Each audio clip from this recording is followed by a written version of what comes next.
नमस्कार, आदाब, सत श्री अकाल। तो कैसे हैं आप? बढ़िया।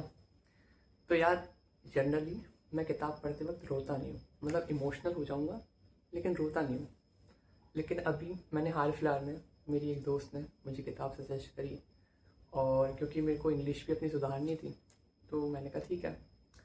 तो किताब का नाम है as long as the lemon tree, Zoulfa का जुआ कीजिए। ठीक है। अब ये किताब जब मैंने पढ़ना शुरू करा तो इस पे हम आएंगे। उससे पहले आपको ये क्यों पढ़नी चाहिए? अगर आप उस टूटे हुए दिल को, है ना, उस टूटी हुई उम्मीद को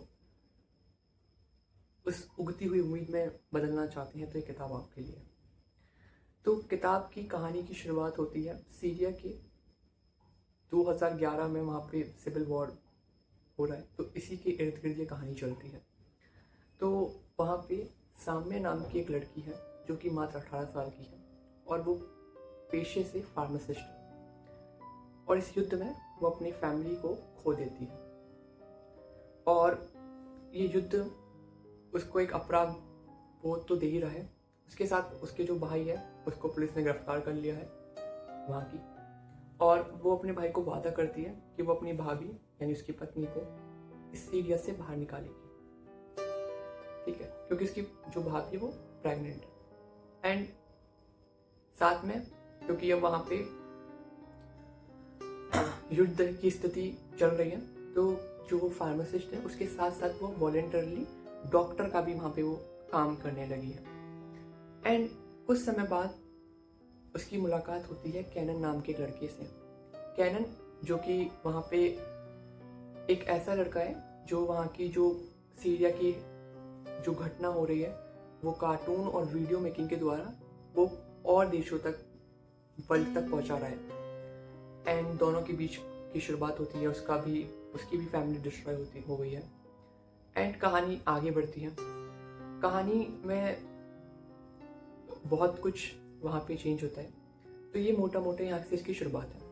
इसके बीच लड़की को हेलुसिनेशन, मतलब एक खौफ नजर आता है ना। वो अपनी ही अंतरावस्था में इतनी डूबी हुई है कि उसे हकीकत में और जो बीत चुका है उसमें फ़र्क ही नज़र नहीं आ रहा है। मैं इस किताब के बारे में आपको ज़्यादा पॉइंट नहीं दूंगा, लेकिन एक ऐसा फेज आता है जहाँ पे हम स्टोरी पढ़ रहे हैं एंड पूरी स्टोरी ही चेंज हो जा रही है ना। अब ये किताब आपको क्यों पढ़नी चाहिए? मेरे को लगा था ये किताब एक लव स्टोरी होगी, लेकिन ये लव स्टोरी नहीं मात्र। ठीक है, बाद में इसमें प्यार जैसी चीज़ें आती हैं, लेकिन वो प्यार ऐसा नहीं जो आज नॉर्मल किताबों में होता है कि यार ओके ये एक ऐसा है। मतलब बेसिकली इसका जो मेन जो मैं सीख पा रहा हूँ, मैं अपना पीओवी बताता हूँ कि किताब है कि यार उम्मीद कैसे जगती है जब आपकी मौत सब इतने सामने है, तब भी आपकी अंदर से बसता है कि मुझे जिंदा रहना है ना। और जिंदा रहने के लिए आप किस हद तक आप जा सकते हैं, वो आपका ब्रेन आपसे क्या करवा लेता है सर्वाइवल में जाने के लिए, जिंदा रहने के लिए। तो वो किताब इस बीच है। तो ये किताब आप पढ़ सकते हैं अभी, है ना। और मुझे बताइए अपने रिव्यूज़। अब इस किताब से मुझे कुछ शिकायत है क्रिटिकली, वो इस किताब के क्वालिटी से है। तो ये किताब मैंने मंगाई थी अमेज़ोन से, और अमेज़ोन से मैंने मंगाई, मैंने इसको 2 बार मंगाया। पहले बार इसकी बहुत ज़्यादा बेकार क्वालिटी आई थी, मतलब पेजेस, एंड मैंने इसको रिप्लेस करा। रिप्लेस में भी इसके पेजेस की क्वालिटी में तो कोई सुधार हुआ ही नहीं।